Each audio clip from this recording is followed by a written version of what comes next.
morning. Cinema and modernism is our topic for today's lecture, and we are going to deal with what is modernism very briefly and the factors that led to its growth. We are going to look at some of the major inventions and inventors of this period, particularly with reference to cinema, and theoretically we should know what Walter Benjamin's ideas are as contained in the work of art in the age of mechanical reproduction. So, we will be talking about that in this is the essay in which he talks extensively about visual arts, particularly cinema. So, what is modernism? Modernism as a movement, so it is a movement, remember, came into prominence after the First World War. Before that we had the Victorian period,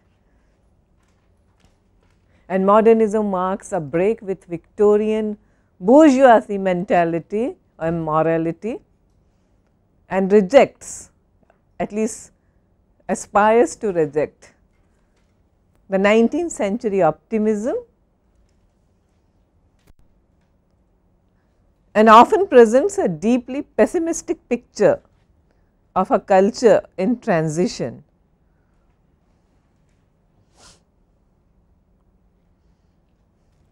So, at some level modernism was a response to the ordered, stable and inherently meaningful worldview of the 19th century, that is the Victorian period. So, it often interrogates the meaning of anything, stable meaning of the world, of the worldview or the world around us. So, the idea was that the world view which was in prevalence till then was not enough to comprehend the anarchy, the chaos of the 20th century.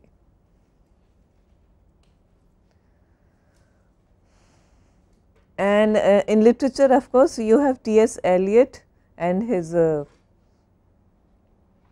Wasteland famous poem, which almost is considered as one of the most important prominent texts of this period. Also Ezra Pound's Cantos. So, these are the literary background, this is the literary background of modernism. Now, cinema originated, and it is very interesting that it coincided with the period that is usually referred to as the modernist period. World around us was changing, too many new things happening, ideas, inventions, and then we came across, we witnessed the birth of cinema. So, Thomas Alva Edison, I do not think anyone here needs any introduction to Thomas Alva Edison, and he patented his invention of the kinetoscope in 1891. Okay, but before that we also had cinema in its various forms. So, cinema as we know it today traces its origin to the 1890s, when penny arcade kinetoscopes were in rage. Can anyone tell me what are these things? Penny arcade kinetoscopes. As cinema started, we were talking about the Lumieres, we were talking about Georges Méliès, people who began making cinema. So, what is a penny arcade kinetoscope? Is it the one where many pictures roll to form movie? No, tell me what is a penny arcade? Penny. Coin. You drop a coin and watch something, there would be that kind of an instrument, you get it, right. So, and the projection is the so called projector here, projectionist, he would rotate a handle and you would be able to see through some kind of a lens, some many pictures just rolling on. This was also called Nickelodeon. Is it so? Perhaps, maybe beginnings of Nickelodeon, the way we understand it today. So, Walter Benjamin theorizes the growth of cinema, the world of art in the age of mechanical reproduction. Are you familiar with the work?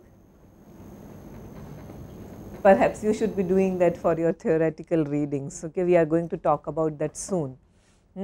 That reminds me that you are going to start your discussion of key concepts. Ranjit, please make a list and mail it to all of us. Yeah, already some people have responded, around 27? Yes. Remaining are requested to send your preferences to Ranjit. Okay, so Walter Benjamin observes that the camera was a surgeon's scalpel which laid bare the optical unconscious. So, camera never lies, camera never cheats. We are on camera right now, and if you are sucking your thumb, it will show that you are sucking your thumb. Okay, if you are smiling, if you are unhappy, and if you are happy, I can see many happy faces right now. It will be captured. You cannot fake emotions. That is what we mean. Okay, so camera is a scalpel which lays bare the optical unconscious. Camera never lies. It is almost akin to a surgeon's scalpel. The pioneers of cinema, the way we understand cinema, of course, many of us would not be familiar with these names, but we have been talking about, and as students of cinema, you should know these names.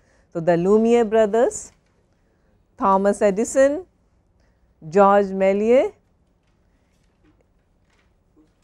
Who are they? They are the pioneers. No, what did he do? We will talk about him. What did he do? He was also one of those early filmmakers along with the Lumiere brothers, but more eccentric, more experimentalist. Okay. D.W. Griffith, are you aware of him? Good. Birth of a Nation, we will be talking about it. Lincoln, after all, Lincoln is the hottest movie of our season. So, he dealt with the American Civil War. It is a silent movie. Okay, an assassination of Lincoln in that film. I think parts of it are available on the YouTube. Edwin S. Porter, and then filmmakers who were also actors, Charlie Chaplin and Buster Keaton. So, and then of course from Denmark we had someone called Carl Theodor Dreyer, who is a very important modernist, and we should know something about him as well. So, just to recap, we have been talking about the Lumieres for quite a while. So, Auguste and Louis, they were the brothers Lumiere,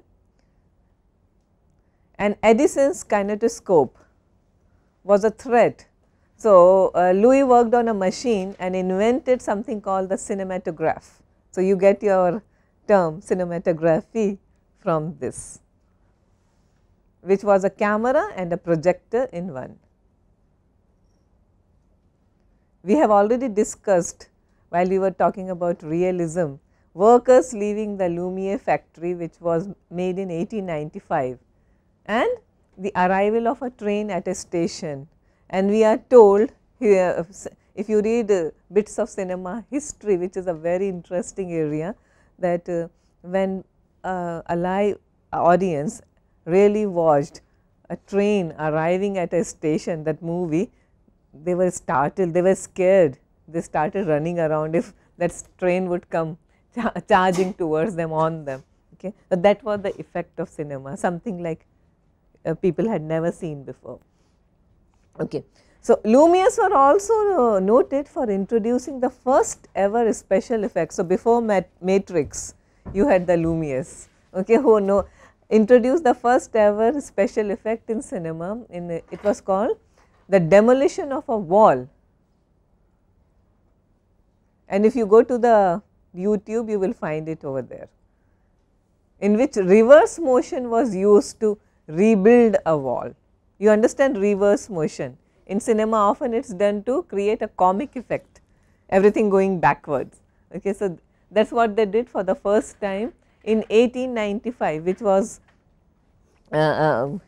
quite a feat for those days.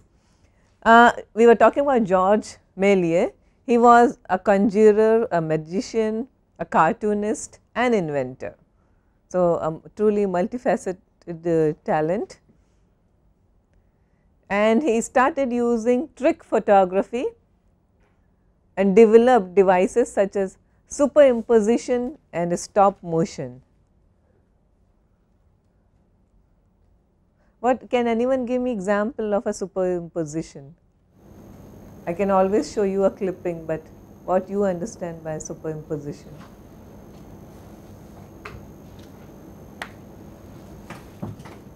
No one into photography here? You take a different background and you impose. Perhaps overlap it, but overlap has has multi layers to it. Superimposition is just you take an image and impose it to on something. I mean, I'll give you some very common. Yes, yeah. Is it in Citizen Kane where they show Xanadu and they focus on Charles Foster Kane and he says Rosebud? Because in the background, if I remember correctly, they show something else in the background. Perhaps. Okay, so that's a more sophisticated use, but I'll give you a very crude use of a superimposition. Many a time, without going to the Taj Mahal, studios use the image of Taj Mahal, okay, and then you get me what I am trying to say. Yeah, somebody comes and you don't have to really go to Eiffel Tower or to Paris. Okay, it's there in the studio and just stand in front of it. So it's like the image is already there and you are superimposed on that. So a more clever way of doing it. So there were certain filmmakers who were extremely adept with superimposition, but George Méliès was the first to introduce it, and he adapted Jules Verne's Le Voyage dans la Lune, or A Trip to the Moon. So Jules Verne, the famous science fiction writer,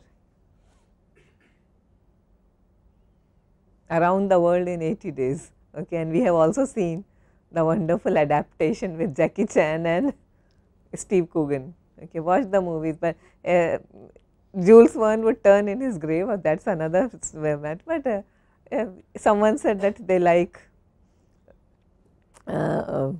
Jackie Chan a lot, so you know it's a treat for his fans. So Trip to the Moon was an important movie by George Méliès, and you watch it. It's available, I think, on the net. And the moon does all sorts of things there. It smiles, it weeps, and it changes colors. So use of trick photography those days.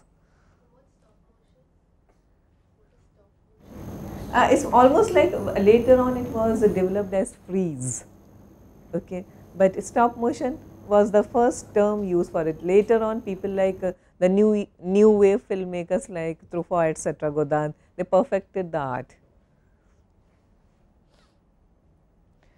Okay, D.W. Griffith, father of cinema. Okay, so cinema has several fathers, and D.W. Griffith was perhaps the father of the film narrative, because see the A Trip to the Moon and Workers Leaving the Lumiere Building Factory, they were like shorts, not even shorts, a clip, 30 seconds or 1 minute businesses, but here we are talking about a man who developed a narrative. We are soon going to do classic narrative, classic Hollywood cinema, classic Indian cinema. Okay, so the way stories would be told, so that he was the pioneer here. He was a student of Edwin S. Potter, and Edwin S. Potter had made a movie called The Great Train Robbery in 1903, which had a definite storyline. So remember, earlier there was no story. You are just shooting something which is happening, a train arriving, moon, it's there, workers leaving a factory, yes, fine, but it's not a, they are not telling a story, they are just capturing certain scenes from day to day life, you know, man with a movie camera, okay, that is another experiment.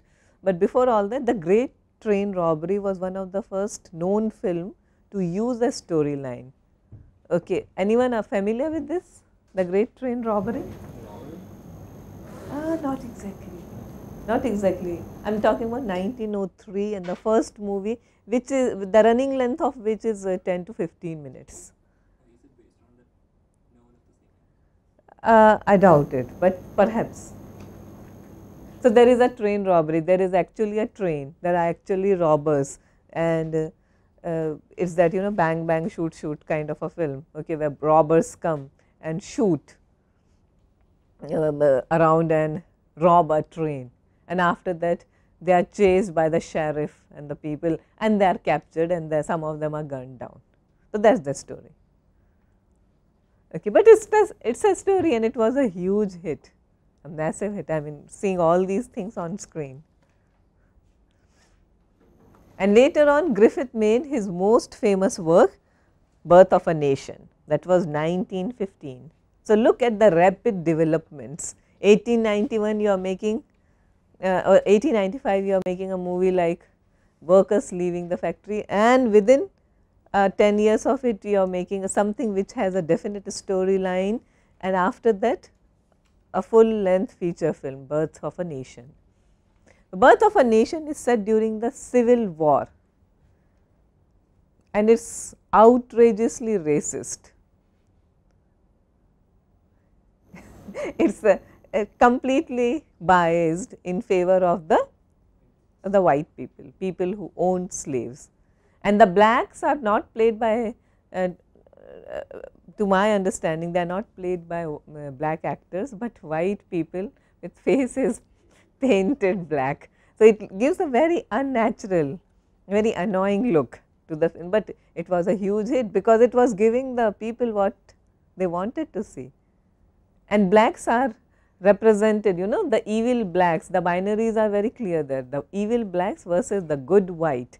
So the white are moral, hardworking, honest, the blacks are rapists, killers, robbers. So that is the way it was represented. And at one point the movie also blatantly support the notorious group Ku Klux Klan. You can look up these groups. And the film was one of the first known blockbusters, okay, a smash hit. And of course, assassination of Abraham Lincoln.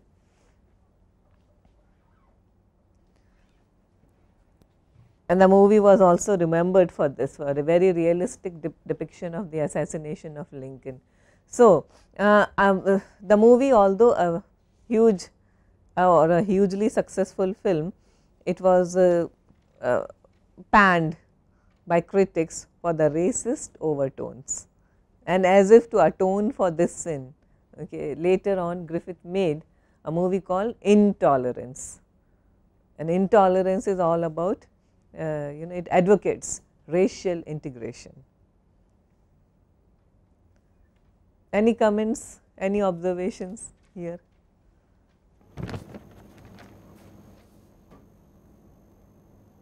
All these, we are still talking about silent cinema. Okay, which was the first talkie? Good, the Jazz Singer, okay, which came much later. And if you have watched The Sound of Music, oh, I'm so sorry, Singing in the Rain. Singing in the Rain. How many of you have watched Singing in the Rain? Oh, not too many. Okay, you ought to watch Singing in the Rain. Note it down. Will it be available here? It is. Okay, if it is, please do watch Singing in the Rain, directed by Stanley Donen with Gene Kelly. And it tells you all about what happened to cinema with the advent of talking pictures, talkies. Okay, so after the World War, the Treaty of Versailles was signed in June 1919, and these were the major events that were taking place, and how they affected, influenced the development of technology and cinema in particular. So, the collapse of Wall Street in 1929, Hitler coming to power as Chancellor of Germany in 1933, and President Roosevelt launched a very populist New Deal as a response to the economic depression in America. So, because of such major social political upheavals, there was a new socio-political order which resulted in new artistic modes offering radical perspectives on the prevailing conditions. So, it just does not appear in a vacuum. There has to be certain kind of a socio-political condition which leads to certain kind of a cinema or art. Art is always grounded in the way social political conditions exist. I mean, we talk about post liberalization today, do not we? Okay, do you think post liberalization, and let us stick to cinema, let us not go into political or economic order now, but there is something called post liberalization 90s onwards. Do you sense a change in cinema? Do you sense in some way cinema is responding to it? How? Our own cinema, how is it responding? I mean, post liberalization is not felt in Europe, okay, it is not felt somewhere in the US perhaps. Globalization, yes, impact of globalization, multiculturalism, yes. Thematically, technically, do you feel post liberalization impacting our cinema? Language in films. Globalization. Themes, let us talk about themes. I think themes like say sex or homosexuality, there's more exploration of such themes in cinema Okay. post-globalization. Ideas that were taboo could not be talked about, such as divorce and things like that. in movies. Give me one key feature of liberalization. What did liberalization do to us? Commercialization. Exactly, commercialization.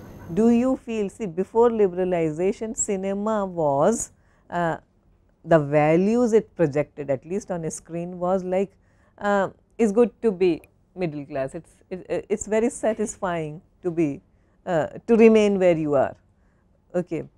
You need not have those upwardly mobile social economic aspirations. If you watch post liberalization cinema, you feel, okay, that thematically it has been liberated from those confinements. Do not you feel so? I mean, oye lucky like you hai. Okay, it is a very good example, lower middle class boy trying to break away with the shackles. I mean, Shanghai, for example, is a response to forces of liberalization. You have one part of India, one India which does not recognize that another India exists. That is what Shanghai is all about. Do duni char, yes. Why can't a teacher own a car? Yeah, so this is what we are. So, social aspirations have changed, and that has become an integral theme of our cinema. Okay. And of course, thematically also we have changed. I mean, look at Dev D. So, and it is also very interesting that we are now looking at that kind of cinema which is more and more grounded in Indian society. They talk about Indian cities and Indian towns, life in a metro. Okay. Even some of the films which are set in small towns, Ishqiya, Abhishek Chaube's Ishqiya, right, set in, yeah, but very, very modern in its theme.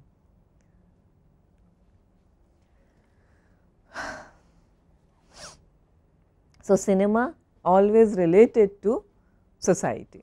Now, Carl Theodor Dreyer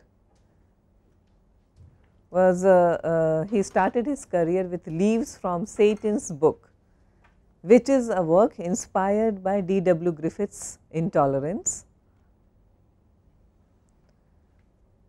He is from Denmark, and his monumental work is The Passion of Joan of Arc, 1928, a phenomenal work. Of course, none of you need any introduction to who Joan of Arc was, you know who she was, but it was the way the story was dealt with, and Dreyer was one of the first, without all these fancy labels, he was the first one who made his actors go through some kind of a training for for acting. Okay. So, he would make them rehearse and rehearse and rehearse to such an extent that they would be exhausted, and then he would capture them on camera, because Joan of Arc, okay, however pretty she must have been in real life, but while you are in jail and you are starving and you are persecuted, you cannot remain beautiful and glamorous. Okay. In a commercial movie, yes, you would, but not in the kind of movies Dreyer made.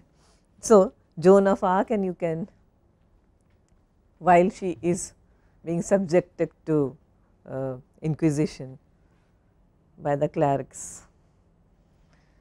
Okay, so, Dreyer is an important master. We will be talking about his cinema during this during our course, and then let us move on to another major pioneer of modernism and cinema, the comic master. So, first we will talk about Charlie Chaplin.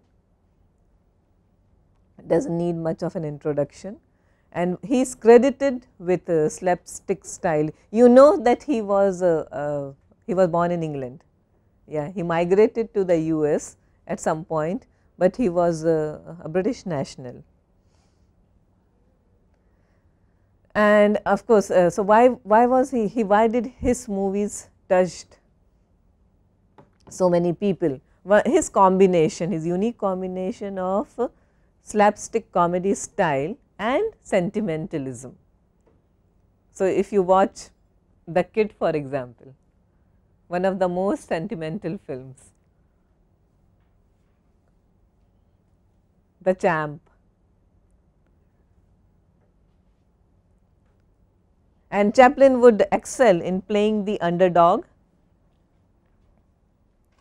Gold Rush is another important movie in 1925, where he becomes a gold prospector. And in the movie, some of the memorable scenes are where a starving Chaplin boils and then eats his own boot with relish, and is considered one of the greatest. That was the high point of his career.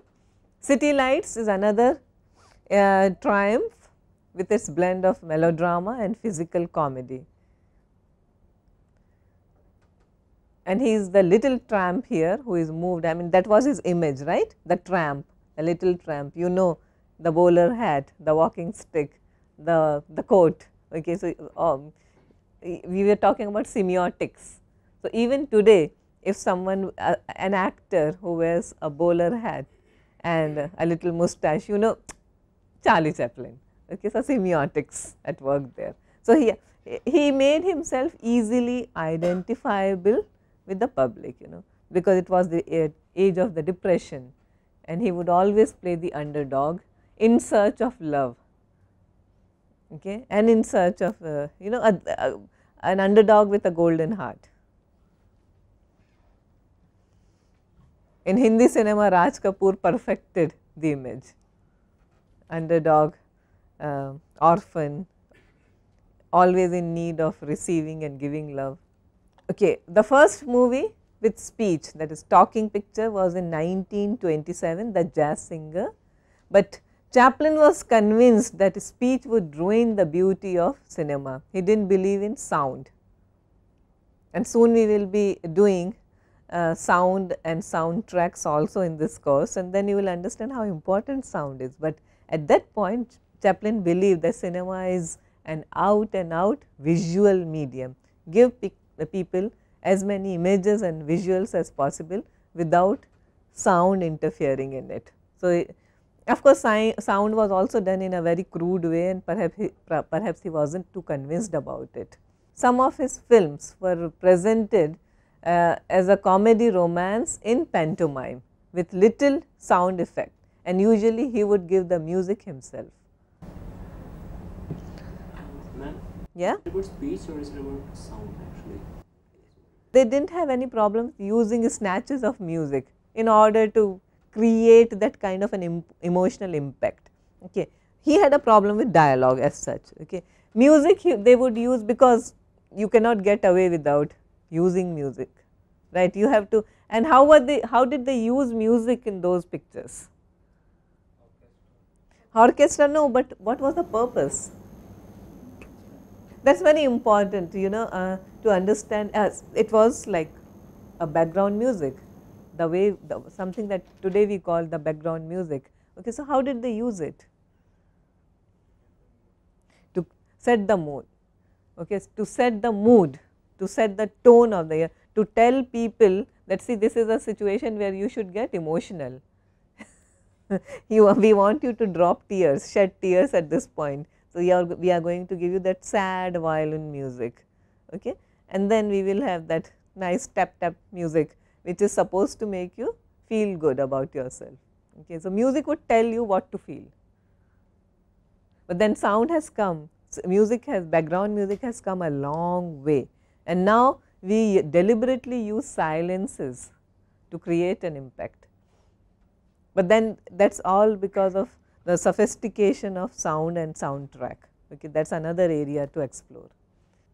Okay, so modern times where which is an indictment of crass capitalism and industrialization, is another important Chaplin movie, and where he satirizes assembly line production, the Fordist tendencies.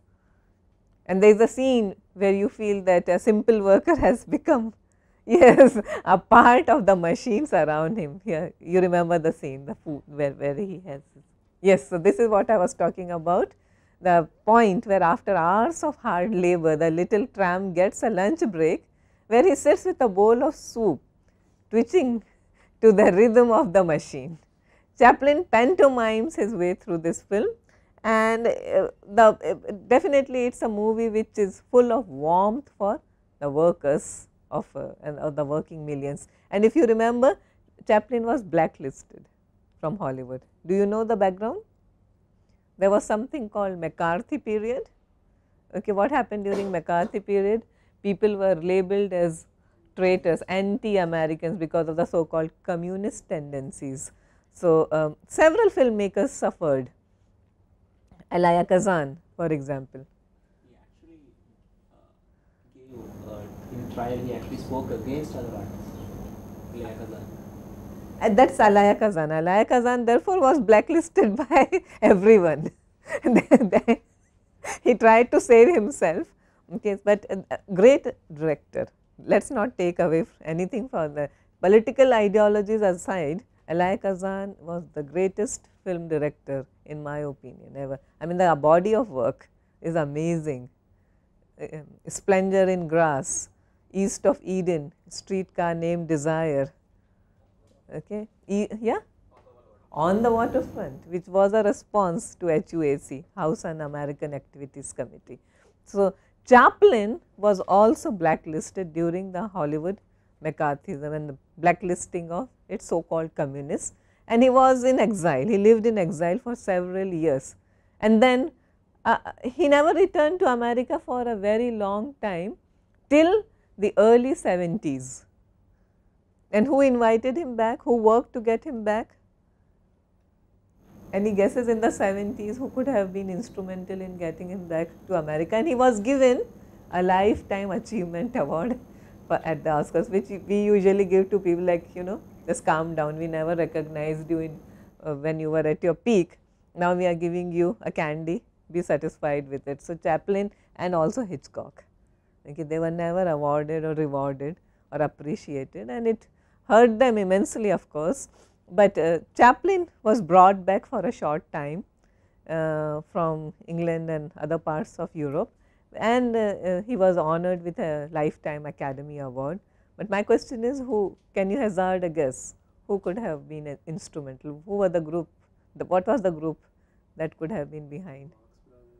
Oh, Marx Brothers. I mean, we are talking about the early 70s.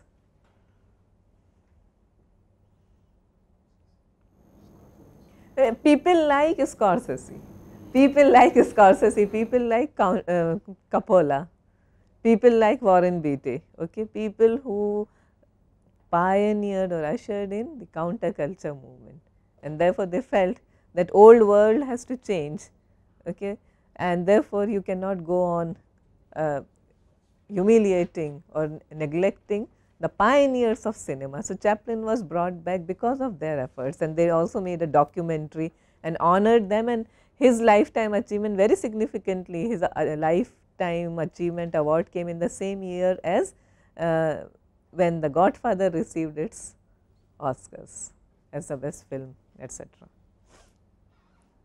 Godfather, how many Oscars did it win? 3. Good.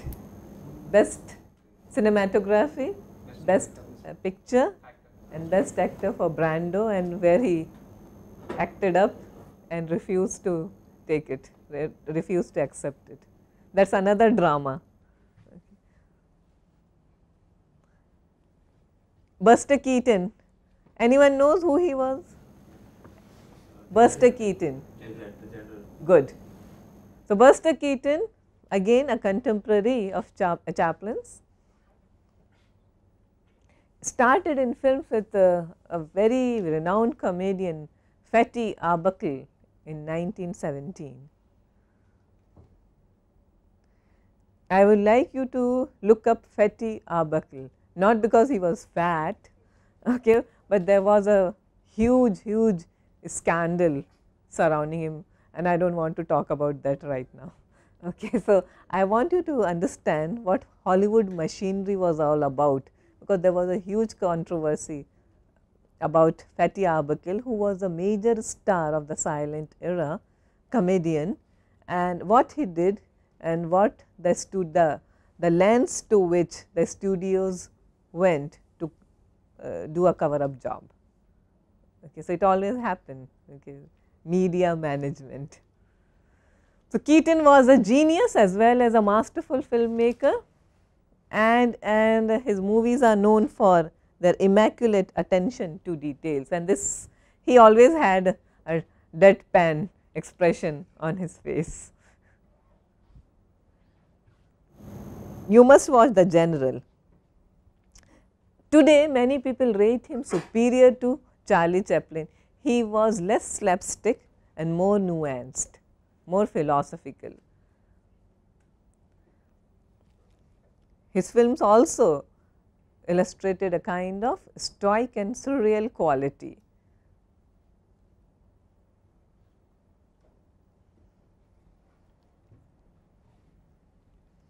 But watch The General, I think this is, and of course, Singing in the Rain, you must watch it. So, Keaton is remembered for jettisoning slapstick and introducing a more subtle comic style. Who said that Rowan Atkinson is his favorite? Rowan Atkinson is more Keaton and less Chaplin. Yeah. More subtle, definitely more surreal. I mean, he does not go around falling all over the place, slipping on a banana peel. So, that is slapstick. And his signature style was the stoically brave,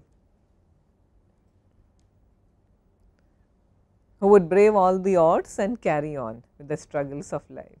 And some of his many admirers include, and they have paid homage to him in several ways on screen, Louis Buñuel, Chuck Jones, Woody Allen very significantly, Jackie Chan and Steven Spielberg. It may not reflect in Spielberg's cinema, but he has professed to be a huge admirer of Buster Keaton. And he was often called the great stone face, that was his acting style. So, The General was made in 1927, considered Keaton's greatest comedy, set during the Civil War. And what is The General? It is a train, it is an engine, the name of his locomotive. And Keaton's character is in love with the locomotive and the girl, Annabel Lee, which is very interesting because set during the Civil War and with a name like Lee, General, reference to General Lee. And ideologically, the film supports the South, and we find the Yankees stealing the locomotive, and much of the comedy is centered on Keaton's search for the general.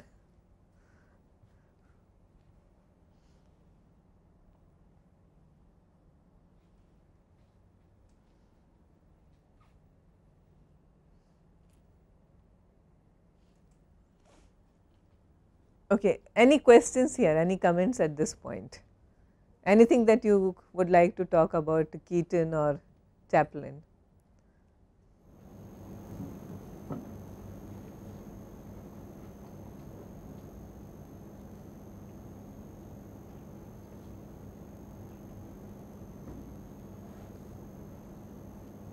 Okay, so what I would like you to do now, watch The General, okay, because see, obviously we cannot be screening all these movies.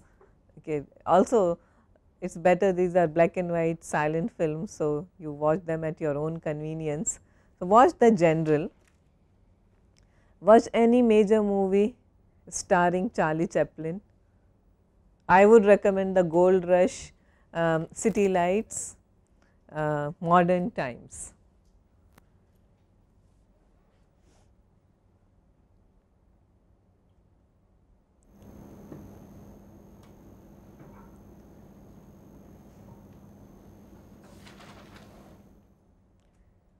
If possible, try to watch some of Buster Keaton's films also, and if available, try to watch Dreyer, because Carl Theodor Dreyer, okay, his films are in French language, but I am sure something is available with some subtitles. So, Joan of Arc, which is a difficult movie to watch. It's a very difficult in the sense that it lacks the so called entertainment value. Okay, let me tell you right away. And then also they are very demanding films emotionally as well as intellectually. Okay, so they do not give easy answers to easy questions, they do demand a lot of your attention. So, when you are in a good mood watch this film. So, Passion of Joan of Arc, that is one, and another movie would be by Pabst, that is German filmmaker, I think William Pabst, and his movie called Pandora's Box.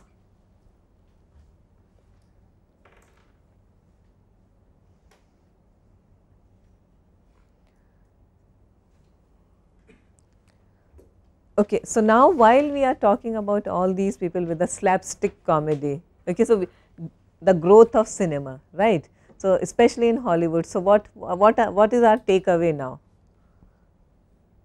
What are the major developments that you just observed? Inception of cinema, and then at what level did, I mean we stopped at general. So, can you just give me a list, how did it progress? Just take a minute and then we will talk about something else very quickly. According to you, what are the highlights here, whatever we have been talking about?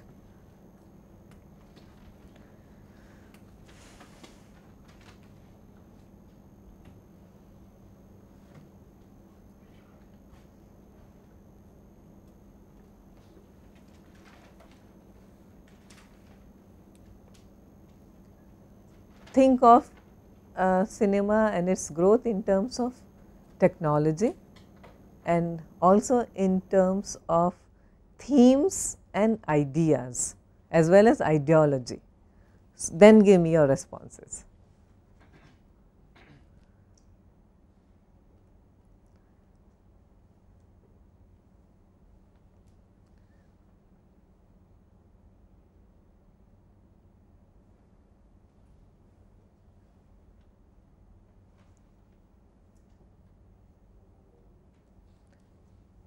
Yes.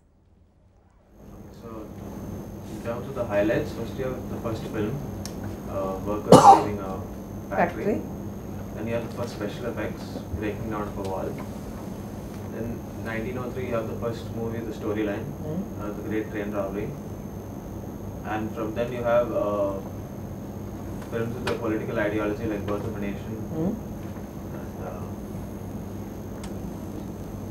good, okay. So, we have an ideology, we have a narrative. In between we also had the Great Train Robbery, which told a story maybe in 5 minutes or 6 minutes, but there was something, a linear story. We are talking about linearity in storytelling, the classic narrative. okay, which remained a major feature of storytelling for a very long time, linearity, till people like Dennis Hopper, perhaps Easy Riders, they came and started interrogating the rules. And then we also looked at how cinema can be a vehicle of propaganda, okay, ideology. So, Birth of Nation, and because he was a gentleman, he also made another movie called Intolerance, which is almost like an apology, making a public apology for his sins of Birth of Nation. Okay. So, cinema, therefore, what we are seeing is that cinema, it can be a very strong medium for propagation of ideas. Chaplin, after all, okay, what was he doing?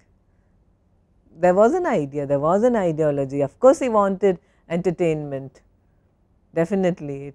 Films are very high as far as entertainment quotient was concerned, okay, but there was a certain ideology about it.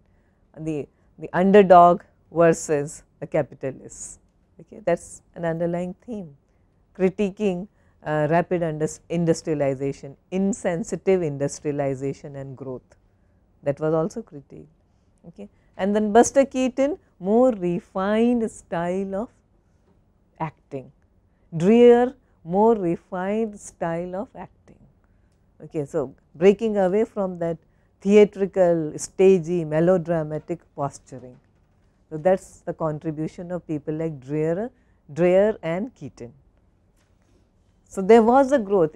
In the first 20 years of its inception, cinema witnessed rapid growth in terms of technique, in terms of themes, ideology, as well as acting. Okay. So, that is the takeaway. So, we will continue to, any comments? No, I was just going to say the next step in this would be the studio culture and how the major studios started producing films. Absolutely, but all these films were a product of, yeah, they were independently made. The Lumieres were a factory, so they could make a movie. But then later on, with the growth of studios, cinema became something else. So, that is something we will be looking at in our subsequent classes. Thank you so much and see you tomorrow.